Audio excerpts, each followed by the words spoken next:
ምንም ነገር አይኑረን፣ እግዚአብሔር ብቻ አይኑረን።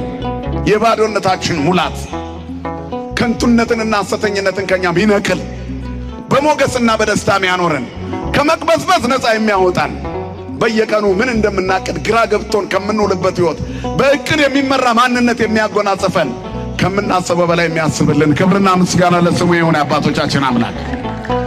ስለዚህ ነው እኮ መጽሐፍ ግድፍ ሕሊናከ ላዕለ እግዚአብሔር ወውእቱ ይሴስየከ፣ ትካዜን በእግዚአብሔር ላይ ጣል እሱ ይደግፋል።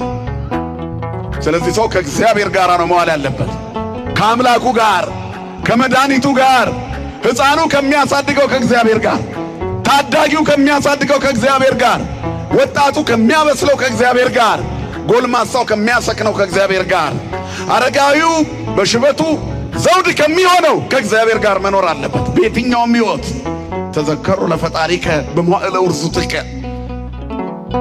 በጉብዝና ወራት ፈጣሪን አስብ ይላል መጽሐፍ። ምን ማለት ነው? ጉብዝና ባለጸጋ በሀብቱ፣ የተማረ በእውቀቱ፣ ሽማግሌ በሽበቱ፣ አቅም ያለው ጉልበት ያለው በጉልበቱ። ጉብዝና ይሄ ነው። እጅ ላይ ባለው መክሊት ለእግዚአብሔር የተገዛሁን የግድ ገንዘብ መቁጠር አይጠበቅብህም ምጽዋት ለመስጠት።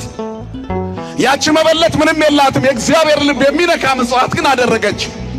ያላትን ሰጠች። ባለ አንድ መክሊት ልንሆን እንችላለን። በሱ እንድንሰራበት ነው። ከልካችን በላይ አይሰጠንም፣ ከልካችን በታችም አይሰጠንም። አቅማችንን የሚያውቅ እግዚአብሔር በሰጠን አቅም ሁላችንም ባለጸጎች ነን። የማን ስለሆነን? የባለጸጋው ልጅ እግዚአብሔር ልጆች ስለሆነን ስሙ ለዘላለም የተመሰገነ